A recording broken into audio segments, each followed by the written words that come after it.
Next question. Define beauty. Is beauty measurable by our reason? So what is beauty?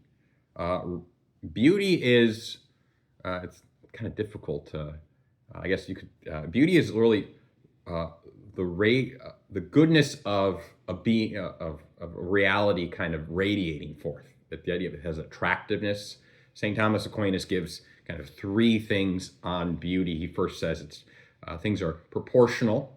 So, you think of like cartoons where they have like a really big head, you're like, and a little body or whatever. Okay, that's not really beautiful. I mean, maybe it works for the cartoon, but it's not, if you went to a big art institute, you're like, yeah, that's not really like fine art. There's something lacking, proportion, as well as there's a wholeness, there's an integrity of the member. So let's use the example of a person. So, someone who has like is lacking an arm or something like, okay, there's something lacking there that ought to be, even if it's not a moral reason. The person's not morally responsible for that, but it's not a wholeness. So, like a statue of a person, or of a or a painting, like everything's in proportion. There's the everything, all the parts are there. You could say the kind of fullness of a person, uh, uh, and then kind of the radiance. There's something, it draws us, and that last part in particular, like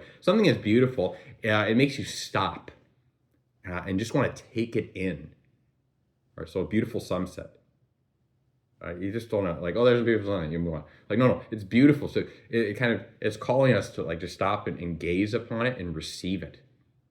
And not grasp, not try to analyze it. So that's where the second is beauty measurable by a reason. In a certain sense, yes, but much more, there's something deeper there. And to really receive the beauty of something it requires a certain receptivity, where we kind of turn off or kind of try to figure it out and pick it apart, which has its place, but just to receive. You can think this with a parent, with just delighting in their child. Your parents, when they delight in you. In some good accomplishment you've done, or some, kind of, even just for being you.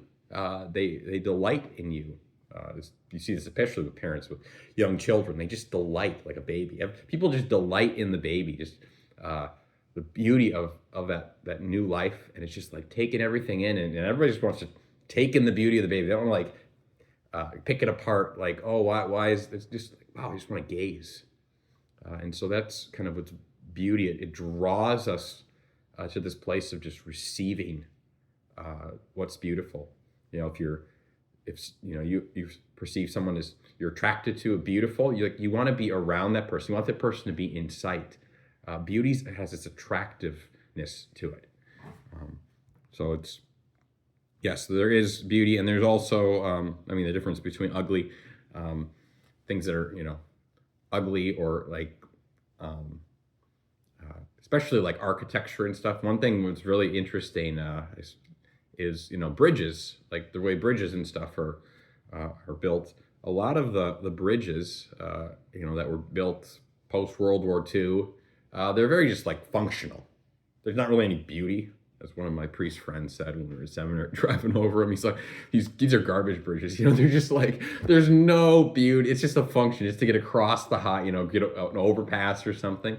But in the last, 20 years, there's been more new bridges and stuff that are put up that they actually have a little more beauty around them. It's not just like, this isn't functional. There's something of, we want this to be attractive, to fit in some way, even if it's, just a bridge where trucks and stuff go over. So I think that's the younger generation, younger generations and stuff. They catch, like, there's something. Function has its, we want things that are functional, that serve a purpose, but also beauty. So there's a lot of debate of when you start, what exactly is beauty. But I think there's a clear like things of, okay, that there can be clear things of ugliness as well as beauty, but beauty is attractive. It just draws us to this place of wanting to receive the other, not to take, and to kind of to receive something beautiful, just to let it affect us, to be affected by that which is beautiful. That's part of prayer, being affected by God, who is beauty itself. In prayer, kind of just being affected by He who is love itself, He who is beautiful, and letting that kind of transform us. It helps form our souls. Kind of beautiful things help form our souls to be beautiful, which make us more receptive to the Lord who is beauty itself. God bless.